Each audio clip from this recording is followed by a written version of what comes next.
ช่วงนั้นเถื่อเอาขึ้นฮอดเนาะก็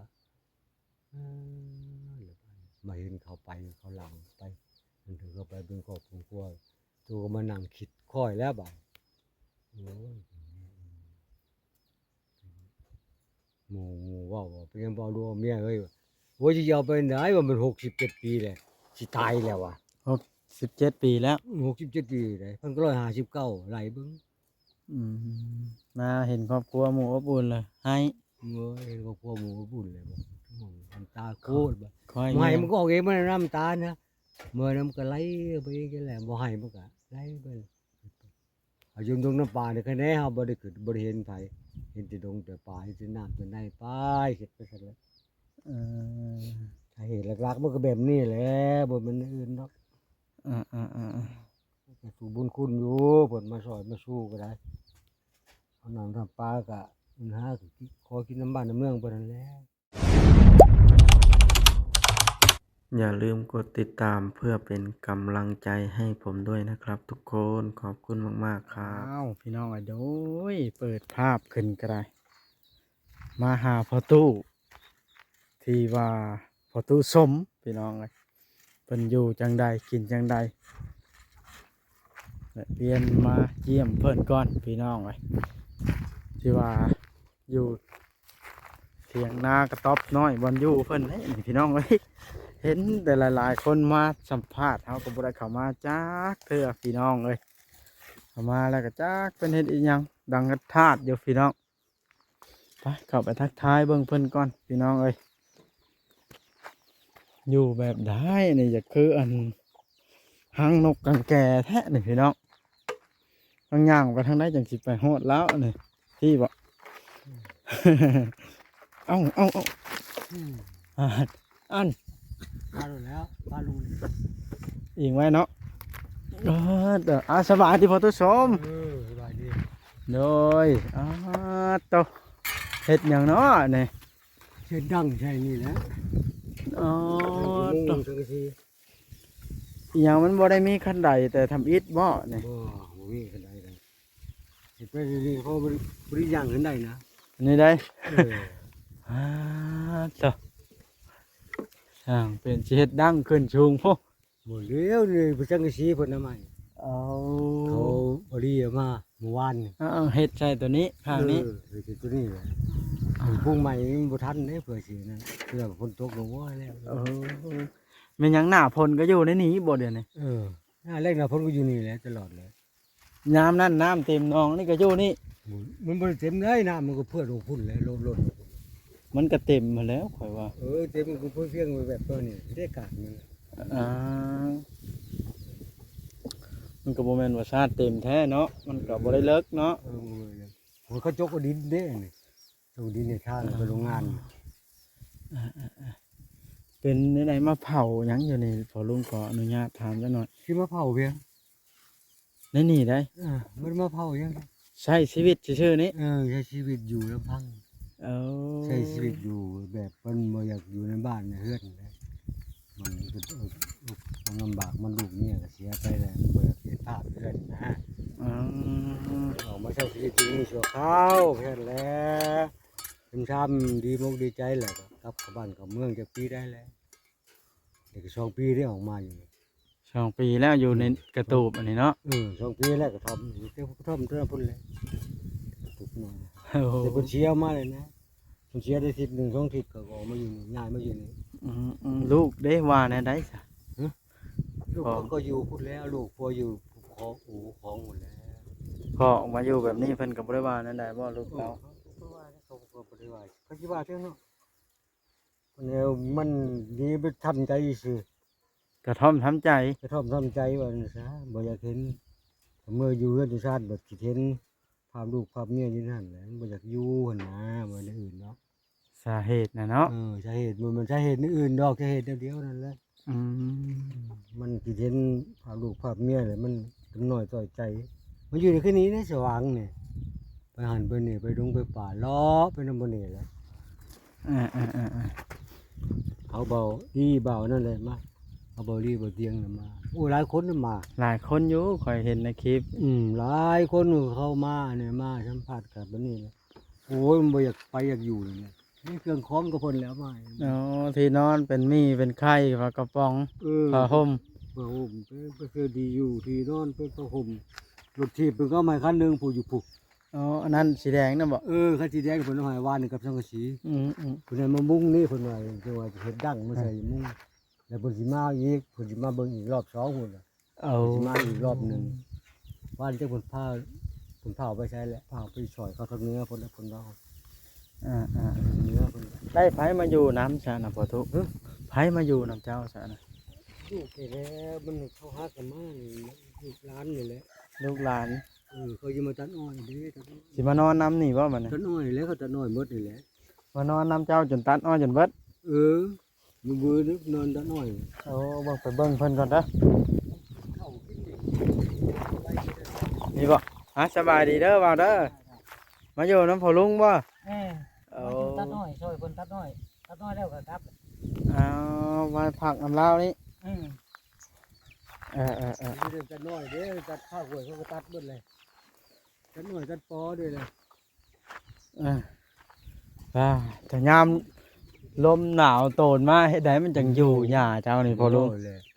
เปิดเจอที่บอกมันเปิดไปเลยแถวนั้นไม่ได้จังว่าดีเพิ่นเปิดกี่ตัวอยู่ไผหญ้าบ่ดีแล้วบ่ไผก็อย่าเอาช่างสีใส่แล้วแต่เพิ่นเอาช่างสีไปว่าน เอา ยังผามันบัดนี้ผามันตอนแรกเขาเอามาส่งผา พาเถียงนี่ ผาเทียงกันแล้ว ของช่างเขาแล้วว่านนี่เขาขึ้นไปเอามื้อนี่อยู่เราค่าผู้ใดก็ขึ้นไปเอา แม่นหยังผา ผากระตาดนี่แหละผากระตาดผาเฮือนนี่แหละ สิเอาผ้ากระจาดมาใส่ เพิ่นให้เพิ่นซื้อผากระตาดให้เด้เขายังขึ้นไปเอามื้อแรงก็เอามา โอ้ ผากระตาดกระตาดแอมนี่เด้แอมนำมันนี่นางออกหมดพยายามเขายิงผากระตาดใช้เพิ่นเอาบันบ่ได้อยู่เพิ่นนะทีกี้เพิ่นว่าไงเขาอยู่บ้านตัวเองก็บ่อยากเขาไปมันก็คิดเห็นพาลูกพาเมียแล้วบ่อยากเข้าได้บ้าน เอา สาเหตุเดียวนั่นแหละบ่แม่นสาเหตุอื่นดอก อืมค่อยเคยเห็นแต่ในคลิปบ่ได้สร้างมาเจาะเบิ่งว่ะ หลายคนเลยมา หลายอยู่มาเยี่ยมเนาะ หลายโอ้ยชิบเช้าติเช้ามื้อนั้นก็บ่บุญก็เอาอันเขามาให้สอบนึงเพิ่นเอาเขามาให้เด้ อ๋อ เขาเป็นเขา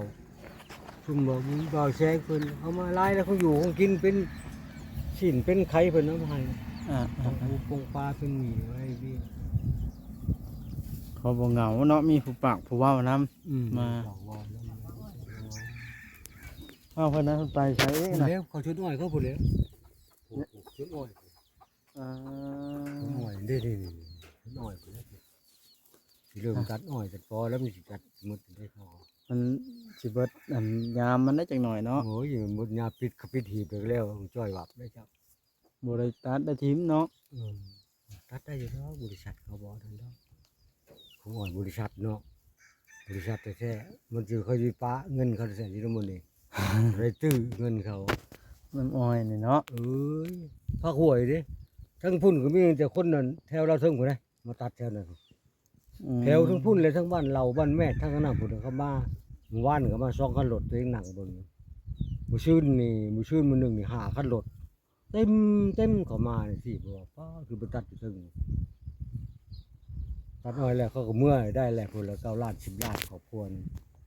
คือเฮาบ่มีครอบครัวนี่ก็ย้อนหนังของหมักมานี่แหละเพราะจะเบิ่ง สามแล้วตัดอ้อยหั่นได้ สำคัญเลยตัดอ้อยเขาได้หลายได้พวกเขามาเป็นครอบครัวดิจ้ะผัวเมียลูกเขามานอนอยู่บนรถไทยเขามาดู เขาเอาคู่มือเงินนะ เขาอยู่คู่มือนะมัด1,200เนาะเจ้าตัดได้มือหนึ่ง200มัดเจ้าก็ได้ได้240,000ตัดได้300ก็แต่สุดได้เจ้า เบิดครอบครัวได้เนาะ หมดครอบครัวเลยหาเขาเมื่อนี่เด้นิดหน่อยในบ้านนี่แหละเขาเมื่อเด้เขาย่างมาตัดอ้อยพวกเขาตัดได้คนละ100 200เขาก็เมื่อแหละ ได้พุ่นบ่ตัดอ้อยเดี๋ยวนี้ค่อยเขาบ่ได้ฮอดร้อยจักเทื่อ จึกเลย แล้วแต่ผู้เก่งผู้บ่เก่งเนาะ พวกนี้เขาได้บุไปหน่อยได้อพวก200 300เด้อเขาได้แล้ว200ไป200 จึงงอมือหั่นได้ ทำไงก็ตัดนี่อ้อยเปียกผักไว้นี่ตัวนี้อ้อยโมเดสแก่ถึงเขาได้แต่เขาเมื่อแล้วมันเขาได้คนละ100เลย เขาเอาลายดอกโผล่เนี่ยคนละ100 200เขาก็เมื่อแล้วถึง200เขาเมื่อแล้วไว้แล้วก็ตัดออกสมควรอยู่เสือเขาอยู่สิเมื่อตัด โหดเนาะ แรงนอนในบ้านนอน บัดนี้แหละแผนการพอลงแล้วสิอยู่นี่เลยบ่บัดน่ะ อยู่ไปซึมซ้ำมันนี่แหละซึมซ้ำกันก็เลยมันก็อยู่ไปซึมซ้ำทำใจได้เลยครับป้าอยู่บ้านเมือง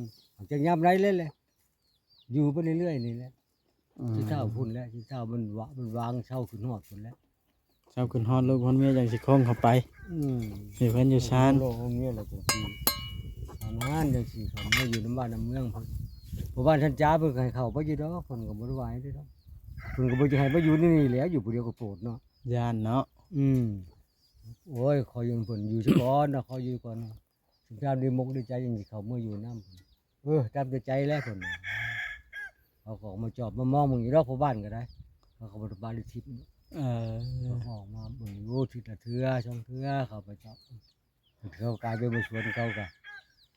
ก็ห้องใช้ว่าเหตุไปนี่ แล้วยามผลจะด่างไผในใช้พอตุ กงกระหลังนี่แหละ กองกำลังน้อยๆอันนี้ กงกระหลังน้อยเขากงกระหลังพุ่นตกยามมึงพุ่นตกกับเขาอยู่ฮะในดังแท่นั้นแหละมึงได้ผู้เดียวเนาะมีหนึ่งยังมาเศร้าหรือก็แล้วมันแรงก็แล้วเศร้าเนาะหนึ่งยังมาเศร้าหรือก็แล้วยังมาแรงก็ไปนึงเนี่ยหาเนี่ยนี่กินข้าวเย็นเขายังปั้นแล้วก็นอนเพราะแล้วบ่ได้มีพื้นมีไฟใต้เด้แต่จะหัวโคมยิงเขาได้แล้วก็นอนแล้วเอามาเลี้ยงพอนะ พอบ่เหงาเนาะ พอบ่เหงาพอได้ปากท่อน้ำมูน้ำม้าแล้วเมาก็ได้ อยู่ผู้เดียวเหมาะแม่เด้เนาะ มอแม่ไปทันแล้วพอได้จะเบิ่งมื้อนี้แหละเบิ่งไปเบิ่งมาเมื่อเบิ่งแล้วก็ลงห้วยแล้วบาด ลงไปห้วย มื้อนี้ได้ห้วย เฮ็ดหยังอยู่ห้วย หาปูหาปลาหั่นแหละหาปูหาปลากินนั่นมื้อนี้เลาะไปมื้อนี้ โอ้ ช่วงนี้เพิ่นพอไปใช้ก็ยาเพิ่นน่ะช่วงนี้บ่ดีคงกินก็มีแล้วเอามาให้แล้วเพิ่นน่ะ เฮ็ดน้ำตู้น้ำเสียงมันแล้วก่อนผมเฮ็ดบนอยู่บนเช้าแล้วจะก่อนอย่างไปเหรอ ไปทางใดกันเนาะ ผมเอารถมาคันหนึงวันนี้ รถจักรยานรถถีบนะบ้านเฮาเนาะ ที่บ้านเฮานี่แหละสังกะสีเพิ่นน่ะ เฮาได้เข้าบ้านสะดวก พอได้ไปซื้อน้ำซื้อได้ซื้อยาสูบมันแหละ อยู่ในกินก็ได้สมมุติว่าแนวอยากซื้อเนาะ เงินแหน่เพิ่นให้ว่าเงินล้านปลายเพิ่นให้ว่า อ๋อ ไม่จะสังกะสีบ่พอแล้วก็ที่สังเด้อเพิ่นว่าซื้อเพิ่นมุ่งเพิ่นพอค่ากระจาดเพิ่นให้ว่าเพิ่นก็เผาแหน่เผาไปคือว่าแล้วเพิ่นมาก็บ่ายโมงปลายแล้ว หลายเวียกเนาะ หลายเวียกบ่ได้กี้แล้วไปซอยไร่บอลที่เพิ่นดอกมันก็ไปซอยไร่บอลเฮาก็เฮ็ดไปซั่นแหล้วพอได้อยู่ในโซนของเราก็ไปหลายบ่อนละทีเนาะแล้วขึ้นทางเหนือทางนี้พุ่นมันไกลเราเฮาก็มันไกลเพื่อเมื่อก็ค้ำเรา แม่นแล้ว เราก็มาโอ้ยสิสู่บุญคุณแล้วเพิ่นมาซอยซับนี้ก็ได้ผู้ใหญ่ใจดีเพิ่นก็ได้วันนั้นมาซอยพี่น้องเพิ่นมาซอยให้สู่บุญคุณนะเพิ่น เดี๋ยวคนถูกคนยากก็จอยแจกเดือนนะแต่ว่าแรกก็บรินแล้วมา ทำ มา มิตร เห็นแล้วก็คนมาสัมภาษณ์ อ๋อเห็นตูบเนาะ มาเห็นตู่ก็มาขี่รถ มัน ท้ายไป อยู่แบบใดแต่ มาถามเบิ่งมันก็ถามเบิ่งสาเหตุมันก็แบบนี้แหละบริเอ้ยลูกเมียก็ตายว่าลูกก็ตายสองคนน่ะตายก่อนลูกตายก่อนสองคนคนหนึ่งตายมาโดนปกครองคนหนึ่งโซ่อยู่ในบ้านนี้ว่าเป็นวันโลกมีตายหลายหลังกันมือเดียวสองคนเลยว่ะ ก็มากอะเมียก็โซ่ลูกกอกตะแกกกันแล้วเป็นเบาหวานแล้วก็ได้โซ่ได้2 ปี 3 ปีพุ่นแล้วแต่ก่อนมา แล้วก็เสีย อืม ถึงว่ามัน2 3คนตายแล้วมันอยู่บ่ได้น้ำกินในภาพในเฮือนนั่นแหละภาพลูกภาพเมียในเฮือนนั่นแหละ ไปพบมาอยู่ตูบบ้านนะ เอามาอยู่นี่แหละ บ่จักแนวเฮ็ดเด้เนาะ โอ้ยมันบ่จังแนวจักสิไปทางใดสิเฮ็ดได้ใดอยู่ในเฮือนก็นั่งของหมอกอยู่เลี้ยวบ่หมื้นี้โอ้ยไปอยู่น้ำดงน้ำป่าบ่เคยแน่ว่าพ่อได้อย่างนี้ขำมาแล้วก็นอนย้อนแล้วออกมาลี่ตัวเองนะ ตัวเองว่ายาอยู่เฮือนนะเราอยู่เฮือนหมดแล้วเรา าปนออกมาแล้วอยู่เพื่อนตัวเตียงไปเมื่อนั้นแหละไปบ้านตัวเองบ้านไปถ้าเห็นมันก็แบบนั้นบ่แม่นในอื่นเงาอยู่เพื่อนกับเงาก่อนมันนี่กับบัดเงาบัดค่อยก็ค่อยได้ บันให้ก็มีบ่ มันก็มีแล้วบาดหาบัดขึ้นฮอดเนาะบัดในช่วงนั้นถือเอาขึ้นฮอดเนาะก็มาเห็นเขาไปเขาหลังไปมันถือเขาไปเป็นครอบครัวตัวก็มานั่งคิดค่อยแล้วบาดโอ้ยหมู่ว่าเป็นยังบ่รู้เมียเอ้ยโอ้ยสิเอาไปไหนว่ามัน67ปีแล้วสิตายแล้วว่ะ 17 ปีแล้ว 67ปีได้159ไหลเบิ่ง อืมมาเห็นครอบครัวหมู่อบอุ่นเลยให้ เมื่อเห็นครอบครัวหมู่บุญเลยบ่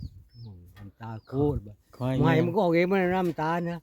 เมื่อน้ำก็ไหลไปเองแหละบ่ให้มันก็ไหลไปอายุตรงน้ำปลาเนี่ยคะแนนเฮาบ่ได้ขึ้นบ่ได้เห็นไผเห็นแต่ดงแต่ป่าเห็นแต่น้ำแต่ในไปเฮ็ดไปซะแล้ว เออ ถ้าเหตุหลักๆมันก็แบบนี้แหละบ่แม่นอื่นดอก ก็สู่บุญคุณอยู่เพิ่นมาซอยมาสู้ก็ได้เอาน้ำทำปลาก็มันหาก็ขอกินน้ำบ้านน้ำเมืองเพิ่นนั่นแหละขอกินใครจะว่าได้เฮ็ดนานี่แหละนี่เฮ็ดนาในบริษัทนี่เด้ดินบริษัทเด้ ตอน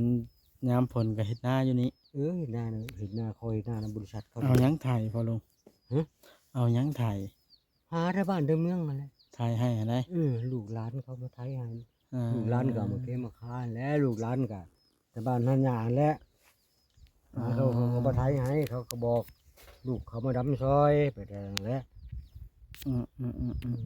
ยามเกี่ยวก็เขาแลเกี่ยวเขามาเกี่ยวมานะเขามาเกี่ยวซอยผู้ใดเขาผู้เขากี่เห็นคนงามผมดีนำกันตะกี้แล้วแต่ยายเราอยู่คนแล้วบางคนมาอยู่บ้านน้องพุ่งนี่ก็เหมือนมันหน่อยเนาะแต่เพิ่ง183มัน40กว่าปีแหละ พอลุงบ่ได้แม่นคนบ้านเกิดนี่บ่ บ่ อ๋อ ถูกลูกหาเมียนี่อยู่พูดอยู่สว่างหมู่บ้านเกิดนะ อยู่บ้านสว่าง สว่างบ่สร้างนี่แกงก็เบาพูด โอ้ เรื่องของบนไหนบ่ได้อยู่ที่นี่ลูกหาเมียอยู่ในนี้มาเอาดูเมียเกิดเพิ่ง183นั่นแหละ เลยอยู่พี่เลยเนาะ อยู่พี่เลยบ่ได้เมื่อแล้ว บ้านสว่างหัวสร้างแคม บ่ ป์ ได้ไกลดอก อยู่นี่ ก็ได้3-4ลักนี่แหละ บ่ไกลปานใดลงแกงกระเบานี่เนาะ มันหักบ่มาจากเมื่อเด้ซะบาดนี้มันบ่จากเมื่อใกล้เมื่อบ้านนี่พุ่นเขาเมื่ออยู่ดอกเมื่อดอกนั้นเขาก็เมื่ออยู่มันนอกบ่จากเมื่อนะอยากอยู่แบบนี้ให้ไปก็อยู่ไปว่าช้ำตายได้ซะ อืม อยู่ รัก ไป มันก็แบบเดียวนี่แหละบ่นี้อื่นดอกรักมันก็แม่น ชีวิตบ้านปลายเนาะ คือเป็นปลายหั่นแหละมันก็มันเป็นได้ที่ได้ บ่ได้มีให้บ่พอตุอยู่ในเถียงนะ บ่ได้มีเลยไก่บ่ได้นอนในนี่ได้ ยายนอนอยู่ไส โอ้เสียงที่นั่นพุ่นเลย โอ้ บนจอดรถพุ่นเลยพุ่นไก่มันนอนอยู่พุ่นใดมันบ่ได้มานอนนี่ด้วยกันถึงว่าเสียงเมื่อกี้ก็อยู่พุ่นเลยพบมันอยู่นี้ไก่ญาติน่ะพบมันนอนนี้บัดพอมีกรงไม้ด้วยนั่นเนาะมันขึ้นกรงไม้ญาตินอนขี่ลงมาใส่ญาติลงมานี่บาดมาบ่ได้ที่นี่มันบ่มีกรงไม้เด้ มันเลยไปนอนพ่นคำมาเนาะ นอนไปนอนพุ่นหลักๆมันก็แบบนั้นแหละใส่มันก็ได้ รถใหญ่เพิ่นเอามาลงจอดพี่เลยบ่นี่ ใช่ จอดกลางหนองนี่บ่หรือบางคนก็จอดอยู่พุ่น พุ่นมันนั้นมาวีโก้3คันมันนั้นมาจอดพุ่นเรียนกันอยู่พุ่นเลยอยู่3คันเนาะ อ่า จอดเรียนกันอยู่พุ่นแหละน้องว่าพี่ผู้หญิงแน่มีผู้หญิงผู้สาวผู้หญิงเขาก็มา อ่า เขามาจนเลยโอ้มาจนค่ำจนมืดเขาจะได้เมื่อเนาะ เพื่อจะได้ใต้ไผบ่ บ่บุญเราจนได้ใส่ไฟตัดดอก อืม เถื่อมาค่ำเลยใส่มาตะบนเองครับมาลินยังบ่บุญเพิ่นเขามาซอยเขานึงเขาเคยอยู่คงกินนั่นแหละนั่นแหละเพิ่นให้ชื่ออยู่ชื่อกินเด้อตู้เอ้ยก็ขอบใจน้ำเพิ่นนั่นแหละนั่นได้ จะดีเพิ่นก็ได้ คือว่ามีบุญได้ประตูในเจ้าเด้อพอสิบอกให้หลายคนเข้ามาหาเนาะ อืม แม่แคบนั่นแหละแม่แคบอยู่ทั้ง ฝั่งไทยนี่แหละเพิ่นก็ซอยที่อยู่ที่นอนเพิ่นนั่นแหละเพิ่นแหละซอยมาที่อยู่ที่นอน ที่อยู่ที่นอนน่ะก็เด้ซะเนาะ ถ้าผู้ใหญ่ใจดีเพิ่นอยู่อเมริกาเพิ่นแหละ อืม เรียนที่นี่เพิ่นแหละอยู่อเมริกาเพิ่นซอยมาให้ซื้อสังกะสีซื้อรถถีบนี่เพิ่นนั่นแหละให้ซื้อสังกะสีซื้อรถถีบโอ้ผู้ใหญ่ใจดีเพิ่นอเมริกาเพิ่นแหละเพิ่นเว้าว่า ผู้คนใจบุญเนาะ เพิ่นเว้าผู้ มีฮอดอาหารหมาบ่นี่ พวกอาหารหมาซึ่งเขาเบาแซงมาสั่งเอามาให้ อื เพิ่นเอา ม มาให้ก็ซื้อแหล้วผู้ใหญ่เพิ่นแหละให้ซื้อมาเขาเห็นหมาดิใส่หมาน้อยโตๆ มันกินอยู่บ่ล่ะ กินนั่นแหละ ไปเรือแล้วบุญกิน อาหารมันอยู่แล้วเนาะ อาหารมันอยู่แล้ว นั่นว่าอาหารบ้านนอกเฮา นี่ก็กินกันเนี่ยเพิ่นก็เรามาให้หลายอยู่ดอกเป็นไข่เป็นหยังก็นำมันเลยชุม ฮะบ่มีหยังหลายพอตู้ไอ้ข่อยก็ได้เข้ามามานี่ก็มาเยี่ยมเบิ่งเห็นคนเข้ามาเยี่ยมหลายแวะเวียนมาเยี่ยมเบิ่งเพราะว่าข่อยมาทางนี้อยู่แล้วหั้นนะเลยผ่านมาเยี่ยมเบิ่งฮะจังได๋ก็สู้ต่อไปเด้อลุงเด้อ โด อยู่ดีมีแฮงเจ้าก็ได้ บ่ได้ว่าดอกก็บ่ได้ว่าดอกมาเยี่ยมมายามกันกะดีมกดีใจอยู่แล้วนะลูกหลานมาเยี่ยมมายามก็ได้ โดย นี่นั่นแหละบอกดีกะกายไปไกลมากอะบ่แม่นว่าจะคิดเดียวได้ดอกว่า มาแบบกายไปไกลมากอะมาปากบ่เว้าดำแหน่มาเยี่ยมมายามแหน่ว่า โดยก็ได้ปากเลยเว้าเนาะเอาโอเคถ้าประตูก็สิได้อันไปก่อน ขอบใจรวมร้านในหลาย ได้อายุดีแฮงอ่ะสบายดี เดินทางความปลอดภัย โดย สุขภาพแข็งแรง